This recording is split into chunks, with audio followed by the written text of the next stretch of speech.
ಹಠಾತ್ ಆಗಿ ಅಕ್ಷತ್ ಕಣ್ಣು ಏರ್ಪೋರ್ಟ್ ಗೇಟ್ ಕಡೆ ಹೋಗಿತ್ತು. ಅಲ್ಲಿ ಬರ್ತಾ ಇದ್ದ ಬ್ಯೂಟಿಫುಲ್ ಹುಡುಗಿಯೊಬ್ಳನ್ನ ನೋಡ್ತಾ ಇದ್ದ ಹಾಗೆ ಅಕ್ಷತ್ ಕಳ್ದ್ ಹೋಗಿದ್ದ. ಇದುವರೆಗೂ ಇಷ್ಟು ಸೂಪರ್ ಆಗಿರೋ ಫಿಗರ್ನ ಕಂಡೇ ಇಲ್ಲ ಅನ್ನೋ ತರ ಅಕ್ಷತ್,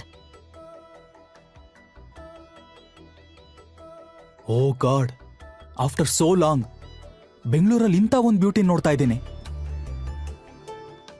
ಅಕ್ಷತ್ ಸ್ವಲ್ಪನೂ ಟೈಮ್ ವೇಸ್ಟ್ ಮಾಡದೆ ರೇಲಿಂಗ್ ನ ಜಂಪ್ ಮಾಡಿ ಸೀದಾ ಆ ಹುಡುಗಿ ಇರೋ ಕಡೆ ಓಡಿ ಬರ್ತಾನೆ. ಫಾಸ್ಟ್ ಆಗಿ ಬಂದಿದ್ದ ಅಕ್ಷತ್ ಅವಳೆದುರಿಗೆ ಬಿದ್ದಿದ್ದ ಗ್ಲಾಸ್ನ ತೆಗೆಯೋ ನೆಪದಲ್ಲಿ ಅವಳನ್ನೇ ನೋಡ್ತಾ ನಿಂತಿದ್ದ. ಐರಾಳ ರೂಪ ಕಂಪ್ಲೀಟ್ ಚೇಂಜ್ ಆಗಿದ್ರಿಂದ ಅವನು ಅವಳನ್ನ ಗುರ್ತ್ ಹಿಡಿಲಿಕ್ಕೆ ಆಗಿರ್ಲಿಲ್ಲ. ಅಕಸ್ಮಾತ್ ಆಗಿ ಅಕ್ಷತ್ನ ನೋಡಿದ್ದ ಐರಾ ಶಾಕ್ ಆಗಿದ್ಲು. ಒಂದು ಕ್ಷಣ ಅವಳಿಗೆ ಹಳೆಯ ಕಹಿ ಘಟನೆಗಳೆಲ್ಲ ನೆನ್ಪಾಗಿತ್ತು. ಯಾರನ್ನ ತಾನು ಜೀವನ ಪೂರ್ತಿ ಮರ್ತೇ ಬಿಡಬೇಕು ಅಂದ್ಕೊಂಡಿದ್ಲೋ ಪುನಃ ಅವನೇ ತನ್ನೆದ್ರು ನಿಂತು ಅವಮಾನ ಮಾಡೋ ಅವಕಾಶ ಸಿಕ್ತಾ ಅಂತ ಕನ್ಫ್ಯೂಸ್ ಆಗಿ ಆತರ ಏನಾದ್ರೂ ಆದ್ರೆ ಚಪ್ಲಿಲೇ ಹೊಡಿಬೇಕು ಅನ್ಕೊಂಡ್ಲು ಐರಾ. ಆದ್ರೆ ತನ್ನ ಮಗಳಿಗೆ ಯಾವ ವಿಚಾರನೂ ಗೊತ್ತಾಗ್ಬಾರ್ದು ಅಂತ ಸುಮ್ನಾಗಿದ್ಲು. ಆಗ ಸಡನ್ ಆಗಿ ಅಕ್ಷತ್, ಹೆಲೋ ಬ್ಯೂಟಿಫುಲ್, ನೀವು ಫಸ್ಟ್ ಟೈಮ್ ಬೆಂಗಳೂರಿಗೆ ಬಂದಿದ್ದೀರಾ ಅಂತ ಅನ್ಸತ್ತೆ.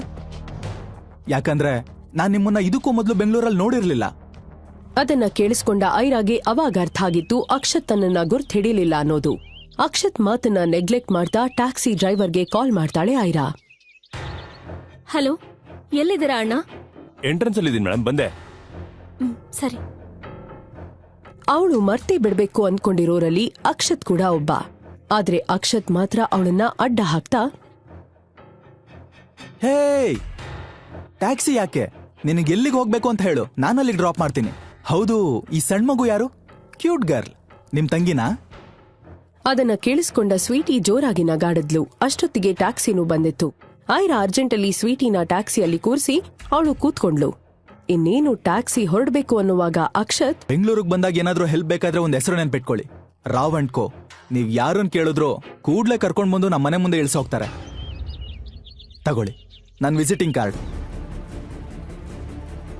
ಡ್ರೈವರ್ ಹೊರಡಿ. Hello miss. ಅರೆ, ಅಟ್ಲೀಸ್ಟ್ ನಿಮ್ ಹೆಸರಾದ್ರೂ ಹೇಳಿ. ಇಷ್ಟು ದೊಡ್ಡ ಸಿಟಿಲಿ ನಿಮ್ಮನ್ನ ನಾನು ಹೇಗೆ ಹುಡ್ಕೋದು? ಅಕ್ಷತ್ ಮಾತ್ರ ಐರಾಳನ್ನ ಹಾಗೆ ನೋಡ್ತಾ ನಿಂತ್ಬಿಟ್ಟ. ಐರಾ ತನ್ನ ತಂದೆ ಮನೆಗೆ ಎಂಟ್ರಿ ಆಗಿದ್ಲು.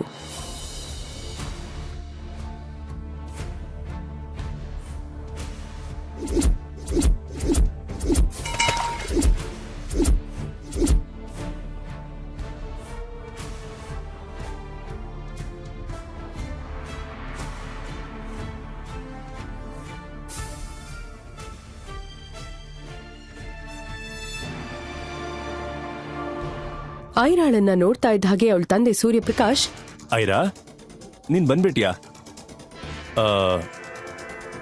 ಅಕ್ಷತೆಲ್ಲಿ?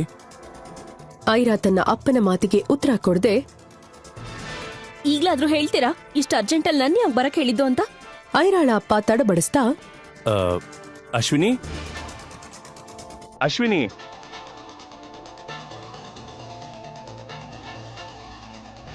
ಐರಾ,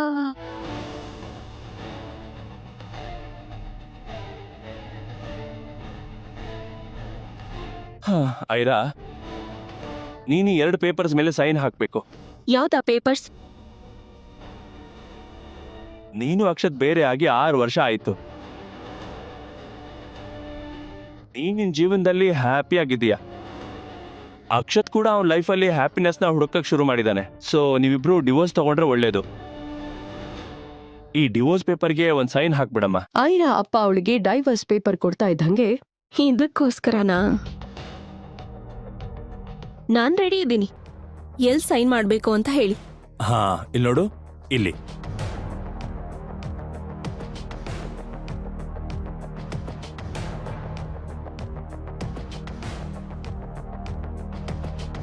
ಹಿಂದೂ ಮುಂದೂ ಯೋಚನೆ ಮಾಡದೆ ಅದರಲ್ಲಿ ಸೈನ್ ಮಾಡಿದ ಐರಾ, ಅಪ್ಪ, ಅಕ್ಷತ್ ಅವರಪ್ಪಂಗೆ ನಾವು ಡಿವೋರ್ಸ್ ತಗೊಳ್ಳೋದು ಇಷ್ಟ ಇಲ್ಲ ಅಂತ ಹೇಳ್ತಿದ್ರಿ, ಮತ್ತೆ ಅವರೀಗ ಇದಕ್ಕೆ ಒಪ್ಕೊಂಡಿದ್ದಾರಾ?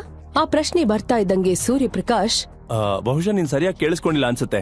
ನೀನ್ 2 ಪೇಪರ್ ಮೇಲೆ ಸೈನ್ ಹಾಕ್ಬೇಕು ಅಂತ ನಾನು ಹೇಳಿದ್ದು. ಒಂದು ಡಿವೋರ್ಸ್ ಪೇಪರ್ ಮೇಲೆ, ಇನ್ನೊಂದು ಅಕ್ಷತ್ ಅವರ ಅಪ್ಪನಿಗೋಸ್ಕರ ಅಂತ ಹೇಳ್ತಾ ಸೂರ್ಯಪ್ರಕಾಶ್ ಇನ್ನೊಂದಷ್ಟು ಪೇಪರ್ನ ಐರಾಳಿಗೆ ಕೊಡ್ತಾನೆ. ಐರಾ ಪೇಪರಲ್ಲಿರೋ ಒಂದೊಂದೇ ಅಂಶವನ್ನ ನೀಟಾಗಿ ಓದೋದಕ್ಕೆ ಶುರು ಮಾಡಿದ್ಲು. ಅದನ್ನ ಓದ್ತಾ ಇದ್ದಂಗೆ ಅವಳು ಸಿಟ್ಟು ಸಿಡಿಯೋದಕ್ಕೆ ಶುರುವಾಗಿತ್ತು. ಅವಳು ಒಮ್ಮೆಲೆ ಅಪ್ಪನನ್ನ ನೋಡಿ, ಒಬ್ರು ತಂದೆ ಆಗಿ ಈ ಪೇಪರ್ಸ್ ಮೇಲೆ ಸೈನ್ ಹಾಕು ಅಂತ ಹೇಗ್ ಹೇಳ್ತೀರಾ? ಅಕ್ಷತ್ ಅವರಪ್ಪ ಈ ಕಂಡೀಷನ್ಸ್ ಹಾಕಿದಕ್ಕೆ ನೀವು ಒಪ್ಕೊಂಡ್ರ? ನನಗೀಗ ಗೊತ್ತಾಯ್ತು, ದಪ್ಪಗಿದ್ದ ನನ್ನ ಅವ್ರ ಮನೆ ಸೊಸೆ ಮಾಡ್ಕೊಳ್ಳೋದಕ್ಕೆ ಅವತ್ ಯಾಕೆ ಒಪ್ಕೊಂಡ್ರು ಅಂತ. ಹಾಗಾದ್ರೆ ಅಕ್ಷತ್ ಅವ್ರ ತಂದೆ ಇಟ್ಟಿದ್ದ ಕಂಡೀಷನ್ಸ್ ಆದ್ರೂ ಏನು? ಆ ಪೇಪರ್ ಅಲ್ಲಿ ಏನ್ ಬರ್ದಿತ್ತು? ಮಗನ ಒಪ್ಪಿಗೆ ಇಲ್ದೇ ಇದ್ರು ಅಕ್ಷತ್ ತಂದೆ ಅವತ್ತು ಐರಾಳನ್ನ ಮನೆ ಸೊಸೆ ಮಾಡ್ಕೊಳ್ಳೋದಕ್ಕೆ ಏನ್ ಕಾರಣ? ಅಷ್ಟಕ್ಕೂ ಐರಾ ಪ್ರೆಗ್ನೆಂಟ್ ಆಗೋದ್ರ ಹಿಂದಿದ್ದ ರಹಸ್ಯವಾದ್ರೂ ಏನು? ಜೀವನದ ನಿಗೂಢವಾದ ಕಥೆಯನ್ನ ತಿಳ್ಕೋಬೇಕಂದ್ರೆ ಈಗಲೇ ಡೌನ್ಲೋಡ್ ಮಾಡಿ ಪಾಕೆಟ್ FM ಮತ್ತು ಕೇಳಿ ಐರಾ. ಲಿಂಕ್ ಡಿಸ್ಕ್ರಿಪ್ಷನ್ ನಲ್ಲಿ ಇದೆ.